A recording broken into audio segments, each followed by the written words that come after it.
All right, folks, welcome back. Hang on, I am coming around to this tiny little corner. We are having a basement video. I am in my underwear. PG. So hold on, PG. PG. We're keeping it in. Sit back, relax. So, our first response, we're having a long conversation today regarding Rudy's endgame on the 369,000 subscriber Q&A. The number one question asked that everybody upvoted is, Rudy, explain your end game. You have an endless amount of ridiculous amount of products and collectibles and CCGs. Can you please explain your game plan? Okay, sit back and relax because it's a very, very complicated question with a lot of twists and turns from the beginning. So we're going to just start back to when the YouTube channel started in 2016. And I'm going to explain the behind-the-scenes principle and concept of the hoarding of inventory, the collecting and investing and hoarding of products. And it is definitely not going to be what everybody expects because, well, unfortunately, as with most things on the internet, a lot of people just, I don't know, the world's a special place, you know. So, we need to understand a couple original concepts first. So, you know, when Rudy does any business or builds it, my concept is to stand the test of time and build it for long term. So I knew anything that we do or design has to be able to weather whatever swings either up or down in the overall macro economy, in the collectible world, we're going to have to make it. So no matter which way things go, because in a long enough time frame, it's going to go all directions. We're going to have periods of booms and everything goes crazy and people make a ton of money. People blame me for them making money. Other people miss out and they're angry because I made everything go up. Then we're going to have other time periods where we're going to be in bad markets, 2023, interest rates, everything going on. And we're going to see the repricing of everything going down as we continue to trek through the market, no matter what, if it's Magic, Pokemon, Weiss, MetaZoo, I guess Flesh and Blood, everything is going to, most items tend to move with some sort of correlation. They're not perfect, but they tend to move together. If this was a regulated Wall Street thing, that's called the beta.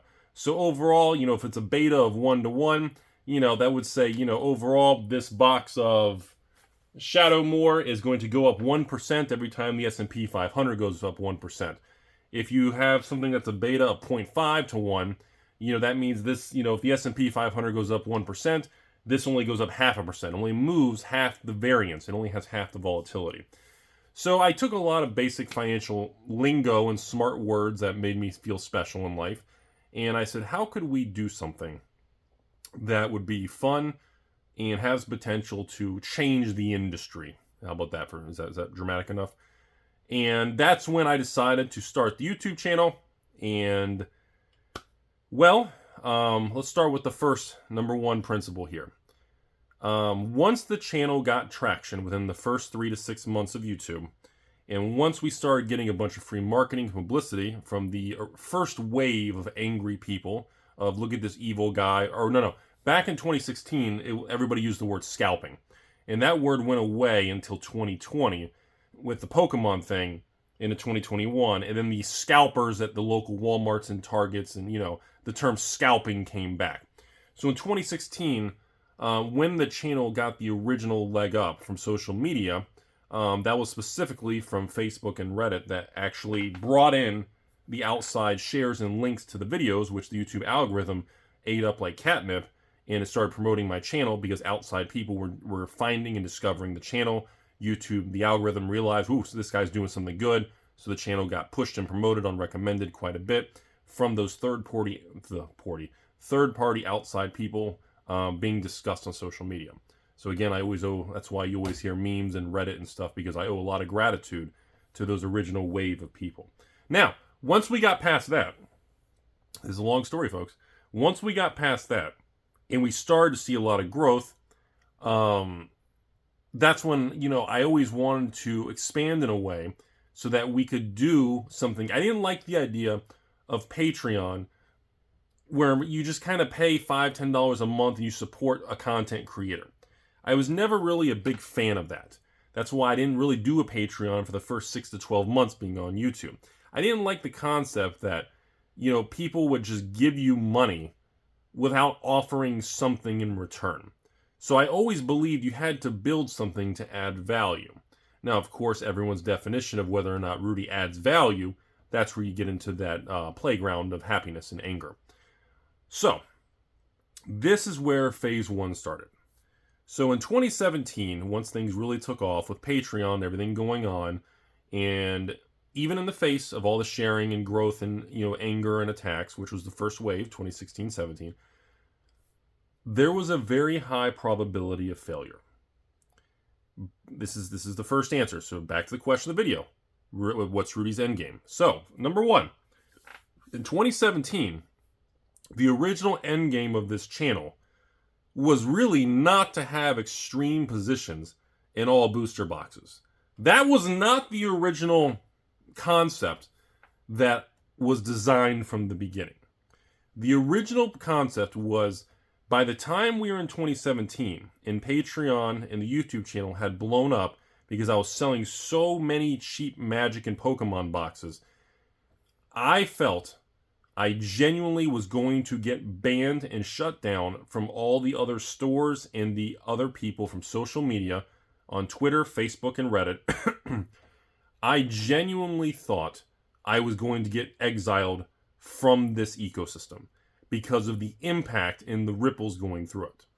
I thought the probability of getting a failure and being cut off was up to probably 90% chance. There was a couple windows. I had my phone on high volume 24/7 I was just waiting for a phone call or a message to come in saying you've been, banned from ever selling a Magic box or Pokemon box again, and all distribute. I genuinely thought in 2017 that was the original thing that was going to happen.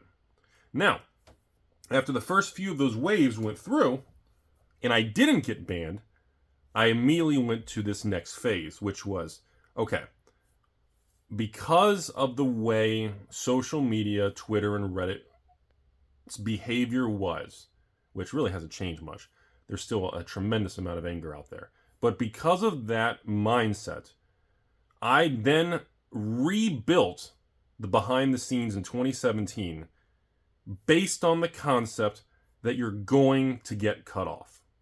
So I redesigned, expanded, warehouse, extra locations. I deployed tons of money. And I know another one of the Q&A videos we're doing is about Rudy's beginnings and money and then the Rudy hacking. We got those coming too. But I hate it when people just give a 10-second answer because it doesn't give you context. There's a lot of wild shit and cool stuff that happens. And I feel like people want long form. They really want to know what actually happened. So by mid-2017, we were ready to roll. And I had my first extra storage location to now start.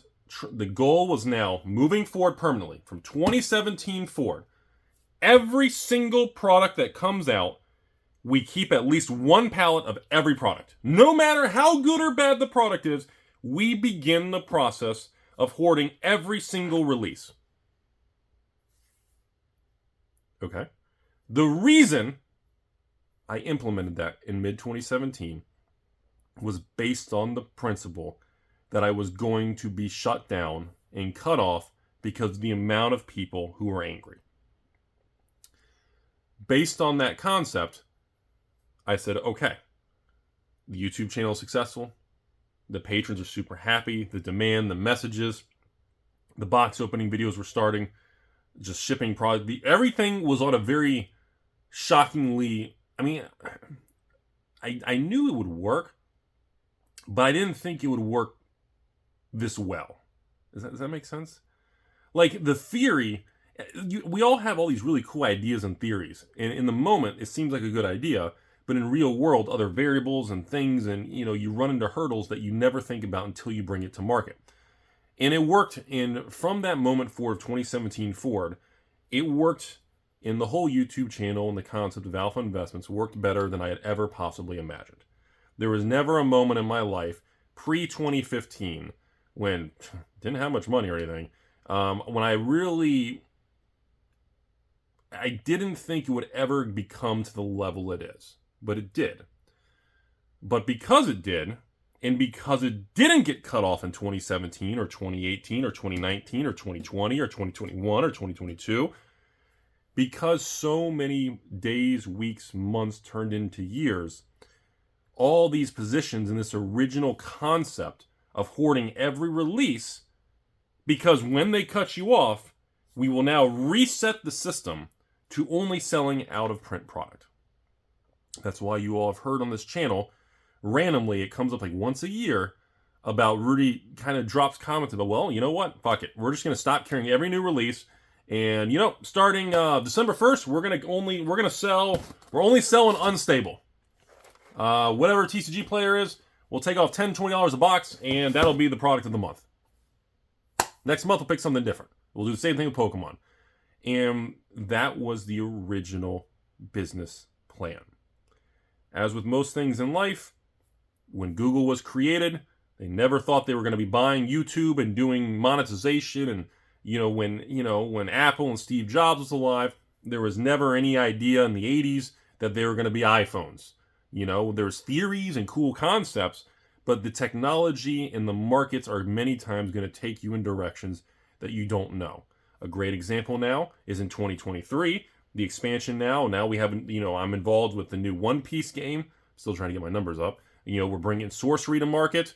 This new Disney Lorcana is getting everybody wound up. Rudy's now part of a grading company we're having, fantastic data, and we're getting busier by the month, and it's like already at like record numbers, and we're struggling to keep up. And, these things these are not predictable variables. You all watching this can't say, God, Rudy's worth like $1 bazillion.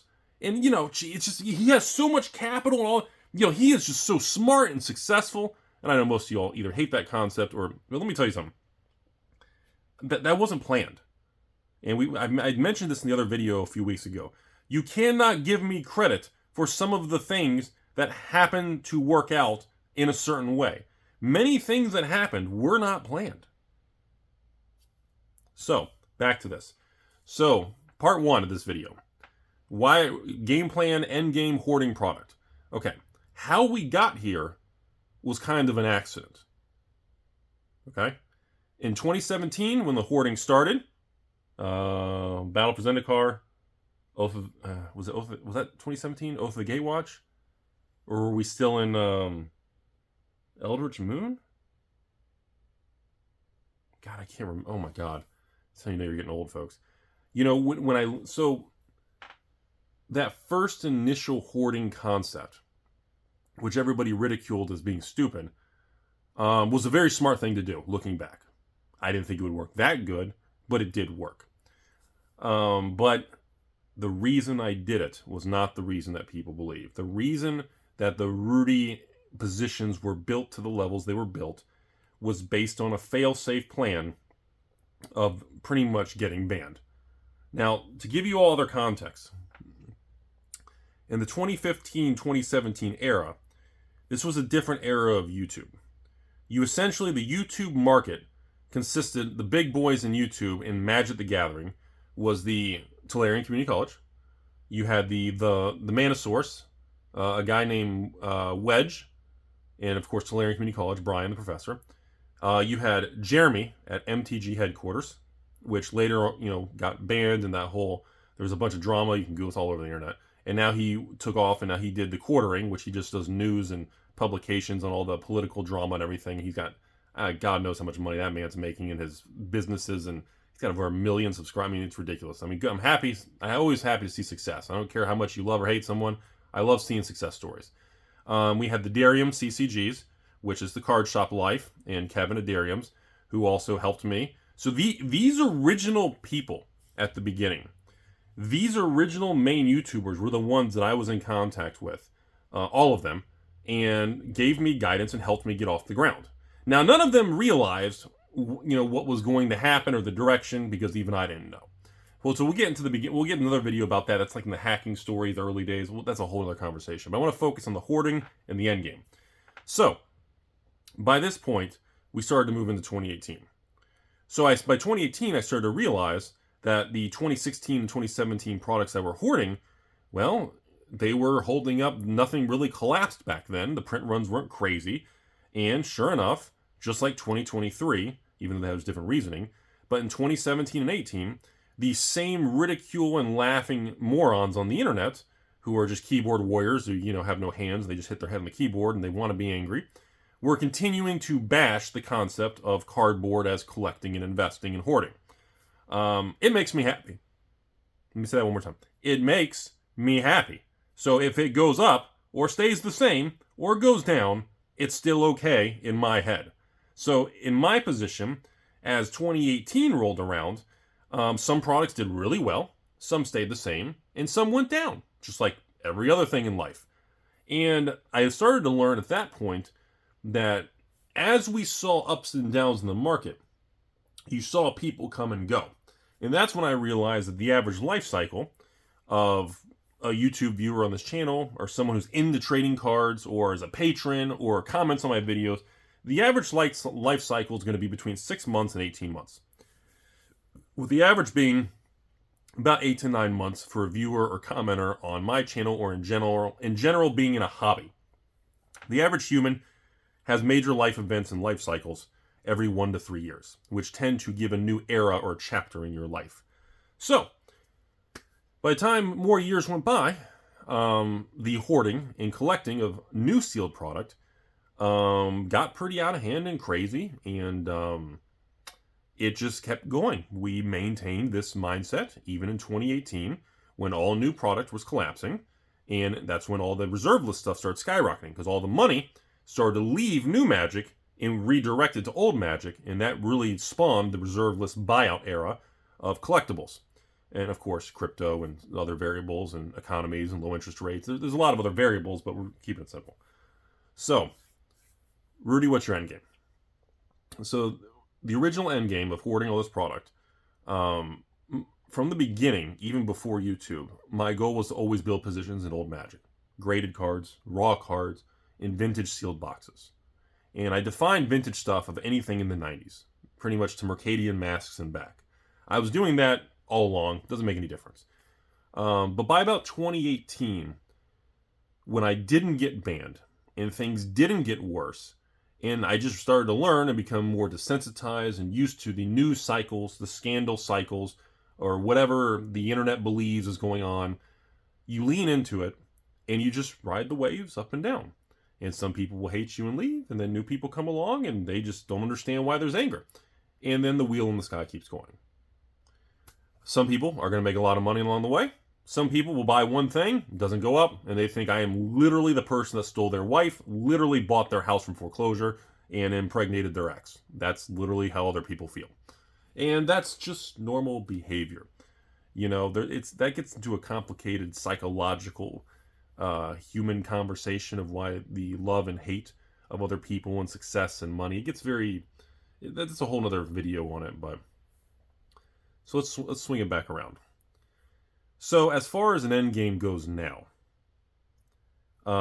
it's hit a point where things got so extreme and the business has grown so much, you're never really going to see a point where there's a need for me to just, if I'm dead, literally there's not a contract in place to just dump everything on the market and dump like $30 million worth of product and just annihilate everything. That's never going to happen. I don't know why everyone always thinks things like that are going to happen. Now, of course, obviously, I have a son, and if my son were to be interested in cards as he gets older, I always thought the idea of multi-generational businesses that are progressed and built upon generation to generation was always a really beautiful thing, or also known as a legacy, or as the family name or whatever. So there is a chance that in 10, 20 years from now, or I guess in the next 10 years, as my son gets older, you may start seeing him in videos, and we expand and work together, and the channel evolves, which would be great, because it'd be nice to have a second Rudy around to help, to kind of do more things, more videos, and more behind the scenes, and more everything I think that would be actually good. So that is always an option. I think that would be great if it happened, but it's going to be up to him and what he wants to do with his life. Some people have no desire for items, belongings, collecting. Some people just don't like to collect anything, and that's okay. But overall, I just think the biggest thing people don't realize is that the original point of me hoarding the new product was to prepare for me losing and all the people who hate me winning. So I spent years building a failsafe device from 2017 to 2020 of hoarding product that then I realized eventually, as the years went by, I determined that, well, geez, I was really missing out on a lot of opportunity by not being a part of and having positions in newer product. There really is opportunity in everything. Each one has different life cycles, different reasons for prices, and that's when then, so by 2019, during the, I'd say 2018, 2019, we had original Dominaria, like Guilds of Ravnica Allegiance, War of the Spark, right before Throne of Eldraine, the infamous Line in the Sand.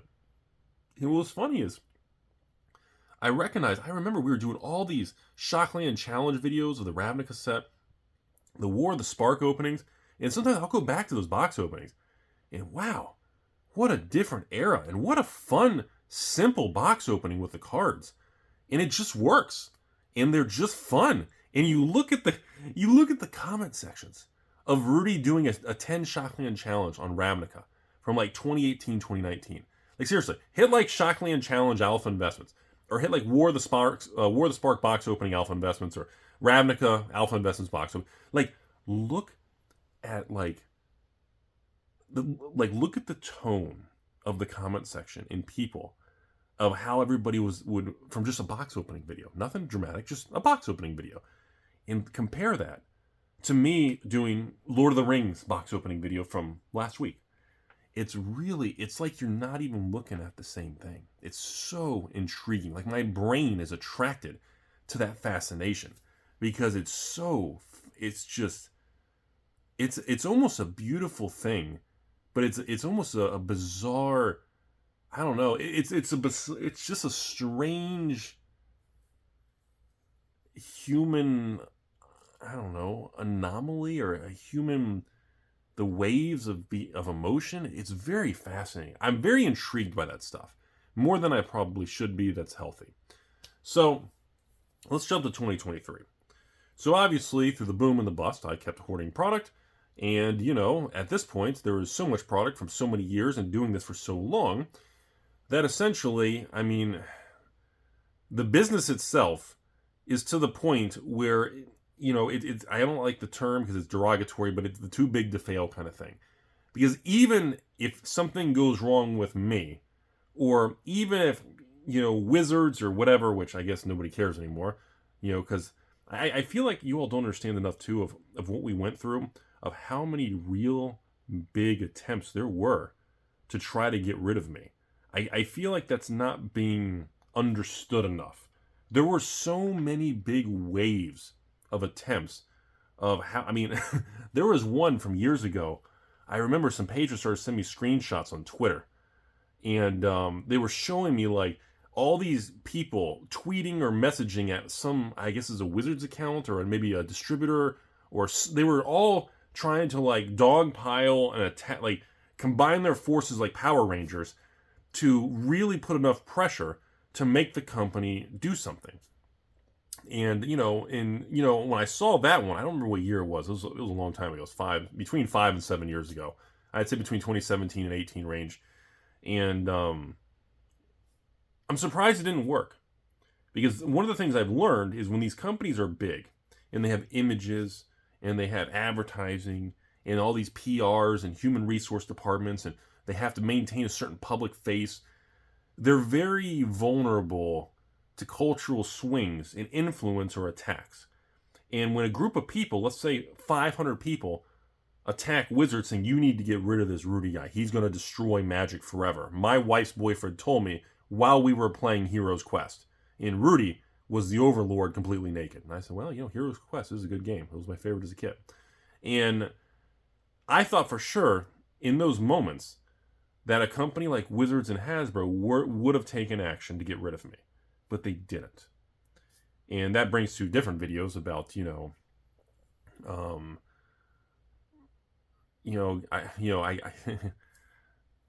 that's a different video about, if Wizards and Rudy had worked together, how different the world would be. It would be massive. I would have never worked with Flesh and Blood, MetaZoo, or Sorcery. I would have never carried any other card game. Like, I can't imagine how different the world would be. So, Now that we're at this point in 2023, as far as an end game itself, or like what's Rudy's final plan to destroy the market or anything, I've been fortunate and lucky or blessed, or I've been fortunate enough in this world where my net worth went extraordinarily high in the last 5 to 10 years, and specifically in the last 5 years. And that's a combination of YouTube, Patreon, and inventory. But more importantly, a lot of the real estate that I owned,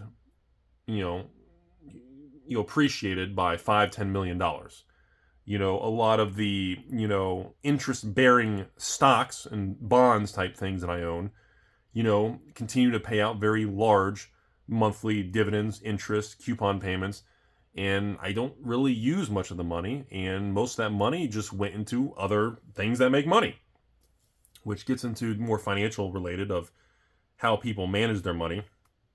And, the key is you don't really spend the money, and when you do spend the money, make sure you buy things that hold value or have the potential to increase in value. And of course, make sure things make you happy. Make sure you're not buying things for the wrong reason. And so moving forward, even if, however many more years I'm on YouTube, whether my son takes over or not, whatever it may be, one of two things are going to happen. Either A, we just keep sailing, we just full force straight ahead. Maybe we slow down a little bit, just have more time as I'm older, because I'm not going to have the energy and everything. Or B, magic does go to hell, or Pokemon goes to zero, like you all think, and all this new stuff that Rudy has, and all the new stuff coming up, nobody buys it. Patrons, literally, I order 4,000 collector boxes, and one patron buys 6 boxes. And I just get stuck with everything. And based on that kind of market reaction, I say, okay, well, I guess we're going to just stop ordering it all because nobody wants it. And if that happens, like the beginning of this video, I don't like the concept of making a YouTube channel and having a GoFundMe, having a Subscribe Star, having a Patreon, or having any YouTube membership. I don't like the principle of just people who like your content or don't think you're an evil person giving you a couple dollars without at least offering them, communication. Maybe you can talk to them privately and send messages, or maybe offer them some products. Maybe it's some are slightly below market, some are market price, some you just don't have. At least I feel like you need to be able to offer different things to at least have some sort of value in that ecosystem, which is why, today in 2023, the Patreon account on this channel continues to just be mind-bogglingly strong through all the crashes, the attacks, the threats, the washouts. I mean, we've had so many things happen over the years. And again, we're a couple percent off the all-time high. We keep it pretty stable. I'm sure if I open and removed all quantity limits on Patreon, I just advertise, hey, anyone can sign up. We're going to do, tomorrow, it's an Amazon Seed Day. Everybody can do whatever they want. I'm sure we would see a huge swing, and it'd probably jump up maybe at least a couple hundred to 1,000 people or something, and it would bring me more money. But I'm pretty content with where things are. And it goes back to that principle of if you just kind of do the best you can, the money will usually come. And sometimes it takes a while to get there, but usually the money and the finances will follow a successful business or a successful concept or a successful idea. Sometimes it just takes a long time. Sometimes the money's not as good as you think. Sometimes it's better than you think. There's been sales and special things we've done where Rudy's made hundreds of thousands of dollars. And then there's been tons of other sales that have completely just been awful. I've had Weiss sales where literally no one bought it, and I just got, railed with $25,000 in inventory or losses. I've had magic sales where collector boxes, don't sell out. And I get stuck with negative $300,000 in collector boxes. There's positive and negative cash flow. So there's months where, sure, Rudy can have a blowout month and make hundreds of thousands in a month. And then the very next month, I can lose $300,000 and it just gets really bad or prices collapse. So it's very volatile. But, when you do something for so long, you really do get a little desensitized to that volatility. The money of a real big success, sorcery, beta, mega success, making, $1 million. Didn't make $1 million. Well, let's pretend. It's nice, but it doesn't have much reaction because I've done this so long. And there's, like last year in the crash, at the low of the bear market in 2022 in the summer, when the stock market hit a multi-year low, I mean, I was down I think I lost 1.7 million. I think just between equity prices, and then I probably lost maybe 3 or 4 million just inventory depreciation. And then it started to come back some, and then of course the stock prices came back, and I got that money back, and I never really sold, so I guess I didn't really make or lose. It's still there, just pumping out interest and dividends and doing its thing. So, when you see the swings, there are times that it can be very, disturbing or give some anxiety. But it's very difficult to make peace with it. And that's what I try to do. You have to do the best you can to just realize that there are some people out there that are just going to hate you. There are some people out there that their life is just going to be filled with terrible decisions, and they're going to be angry, and they don't know why, and everything just fights them. There's going to be some people out there, it's like they can buy a scratch-off ticket and they just win $1 million, and you go, really? Really? That's how you made $1 million? It's all you did? There's going to be all these stories, and that's just the real world. That's just how it is. The culture back in 2016 when I started this YouTube channel is obviously very, very different than the culture today in 2023. The biggest change obviously being COVID with 2020, with the politicals and stuff, and the COVID, the shutting the country down. Every company had to disavow and ban and do all this political stuff, and Wizards had to ban a certain cards that have been around for 20, 30 years. Everything started to shift. And, the biggest thing I notice now in 2023 is the anger always remains high towards anyone with a business. And I still get a lot of messages on that with LGSs out there, and I feel bad for them. It's just, they send me the message of, Rudy, this happened, what do you think? Or I'm getting, review bombed on my local store with everybody giving me 1-star reviews and attacking me. Is this going to put me out of business? And I said, look, that's part of the internet. If you have a successful business, or let's say you have a successful restaurant, best tacos in town, okay? Everyone's not going to eat a taco. And then everyone's not going to go online and leave you 20,000 5-star reviews. It doesn't work that way. But guess what? Customer number 17,231, who somehow ordered a taco and got the wrong thing made, or something happened, or was bad, or whatever, that person could spend years going after you. So anyone who doesn't know what's going on is going to have a perspective of, oh my God, that must be a really bad taco place. Look at all these attacks. Look how, we should avoid this taco place. So it can give off perspectives that aren't accurate. And the reason I gave this example is this goes back to 2017, when I genuinely thought I was going to be banned and cut off.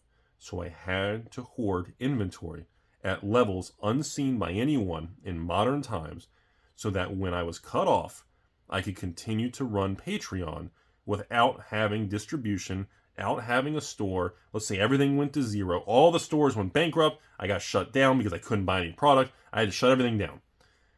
At that point, I would literally go with all out-of-print product.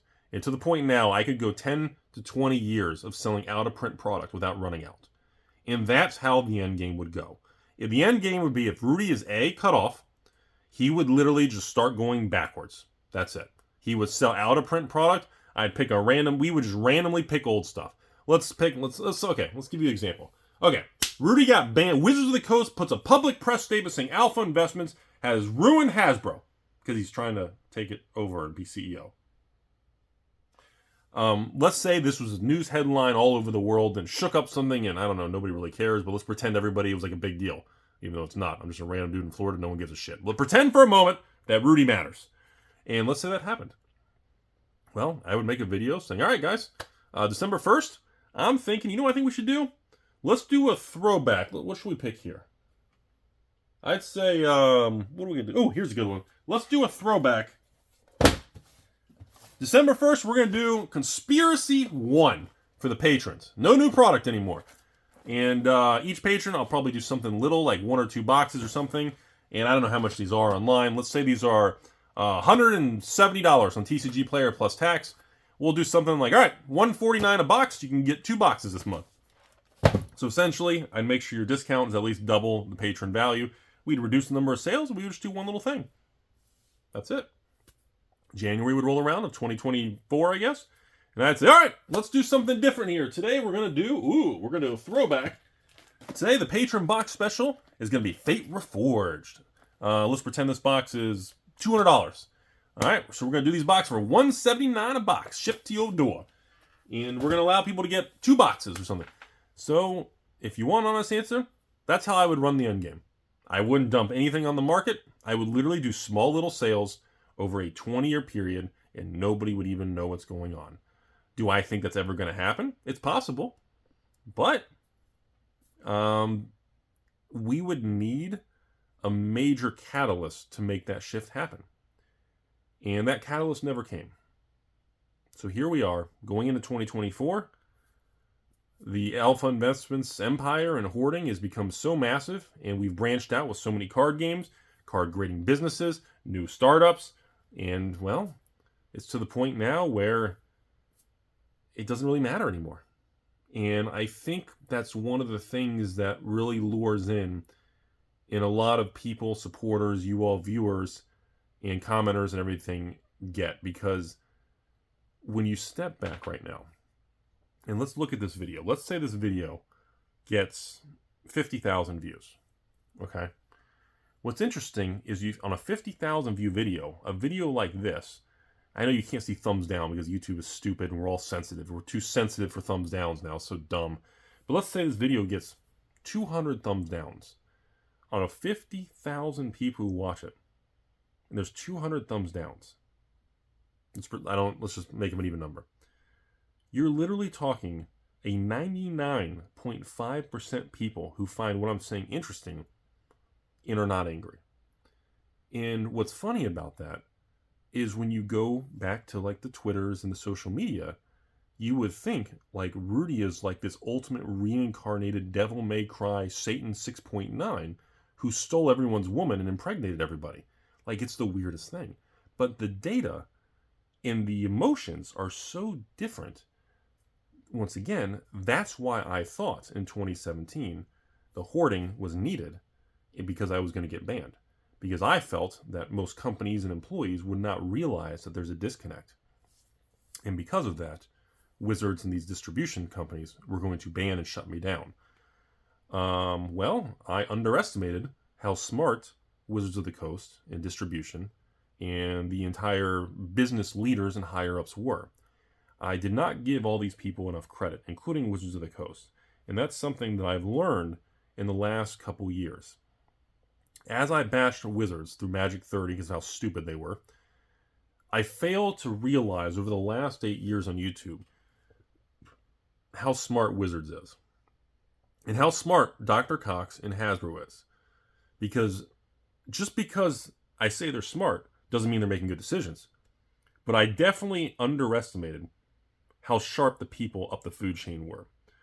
Because the fact that they didn't, when they had many opportunities in the early days of Alpha Investments, they didn't shut me down. Okay?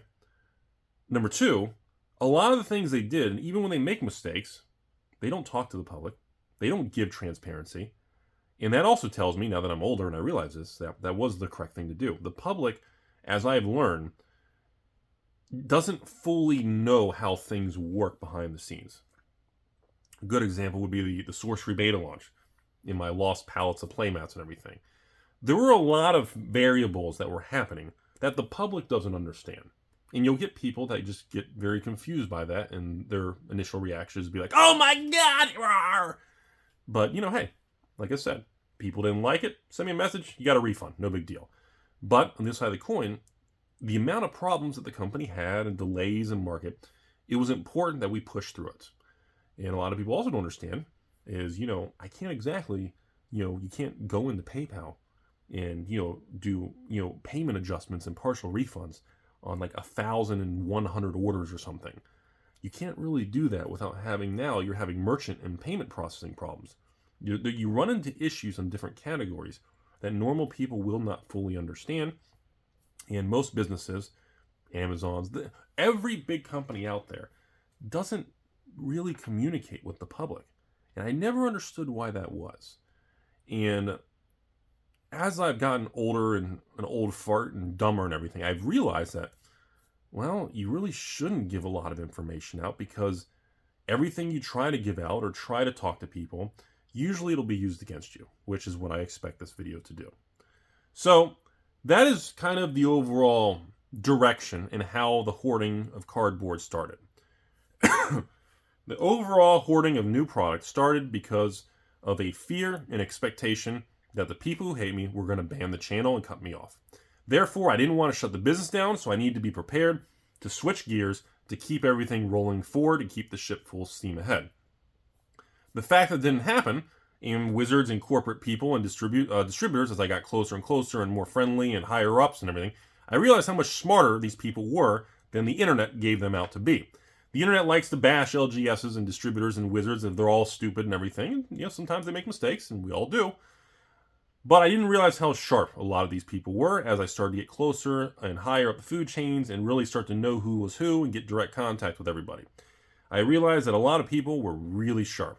And I realized that these people at Wizards and distribution at high levels saw through a lot of the attempts to get Rudy banned and a lot of attempts and a lot of other stupid things. They were a lot smarter, and they were a lot further ahead of the curve than the anger on the internet. So moving forward to 2023 and forward, as far as my opinion today goes, and then we're going to wrap this video up, as far as an end game goes, we're to the point where money is a secondary byproduct. If you handed me $1 million, or if I lost $1 million tomorrow, nothing would change on my schedule. I would wake up tomorrow.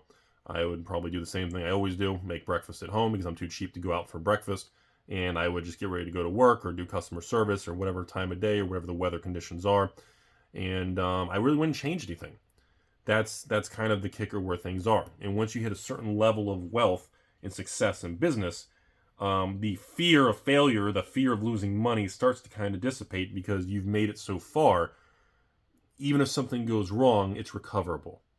So what I would do if I have to predict the future, which I've never been able to do, obviously I'd like my son to take over and continue the empire and continue to guide the ship with a strong level mind. I would like also, possibly, if I can, depending on the direction of Magic and Pokemon, there is always a chance that we fork off and we expand in different directions or do different things in the future. Like, for example, having an old product that's out of print every month. Or simply put, what is wrong with simply just keeping it for multi-generations? Because Magic, unlike everything else, has stood the test of time. And now that Magic has proven that 30 years it can do its thing, Flesh and Blood, Sorcery, MetaZoo, even Weiss is 10 years, but they have not made it 30 years. One Piece, looking wild. Lorcana, MetaZoo, all these new games. Sure, there's all kinds of chatter of good and bad about them all, but they haven't been able to be around for 20 to 30 plus years to proven that they can hold value long term. Some of these companies have made tremendous mistakes, tremendous overprinting, and done tremendous damage to their own brand. But once you build 30 years of experience and releases, even when you make a mistake, like Wizards and Magic, you have such tremendous history, the market will jump over a mistake. It will jump over the pothole. When you're a new game, Force of Will, and you make a bad product and you're only a couple years old, it can take down your whole system. Based on that analogy, now that I'm over 8 years on YouTube and my positions have increased so large, and I'm so proud of my heavy bags, as you all like to make fun of, we're to the point now where we don't have the pressure anymore. And I would like to maintain a lot of the sealed product for multi-generations. I believe multiple Rudy generations, I think, is the best course of action. I do not have any need to liquidate $20 million of sealed product. There's not really I don't see the point of it. Even reserve lists or graded cards and raw cards and Arabian Nights, I don't, to this point in my life, I don't ever see a point happening where I have to liquidate those items for any real life event or bill. I just don't see it at this point. It's just all those hurdles and risks, the size of the moat and the engineering at this point is just, it's too much time has been placed under the belt to take down the system. That's kind of my perspective. So I think over the next 50 years, I think the best course of action would be for myself, my next family generation, and children moving forward to randomly pick an item and, maybe sell the whole position or sell a little bit of it. That's up to you and, or up to him. And I think that would be the end game and best course of action.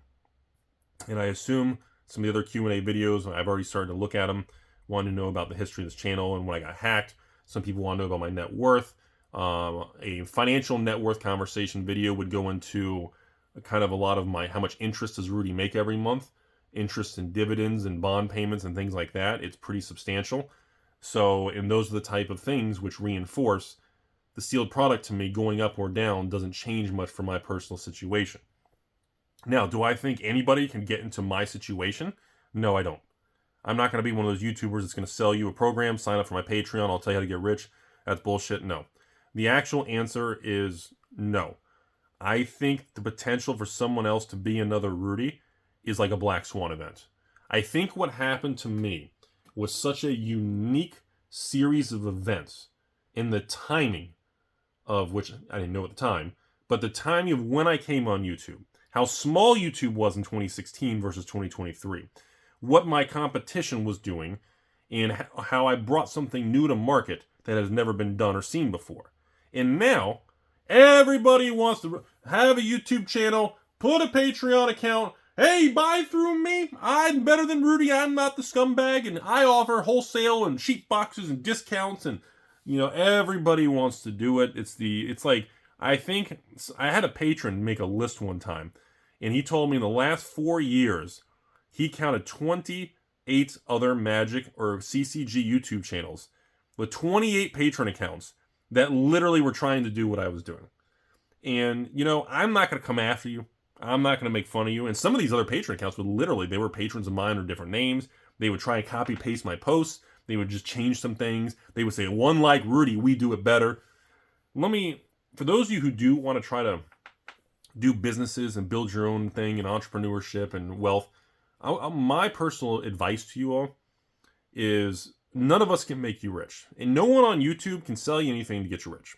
That's a fact. If I knew a secret to become a billionaire or how to trade stocks, I wouldn't tell anybody, okay? What I do believe the secret is there are certain things that you should avoid doing. Number one, I don't recommend copying another business, okay? I don't think that works as well because everybody knows who the original is and everyone knows you're trying to copy that person. Number two, if you're going to try to do a YouTube channel or a new business or anything, don't build a brand around attacking another store, another YouTuber, another distributor, or your competition.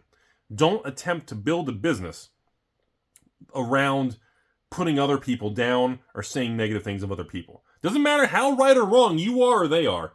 Do not focus on and do not give publicity or give the names of other people who do nothing but attack other people. So don't build a business.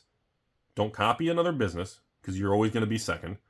Don't build a business attacking other people because you're never going to really have that launch.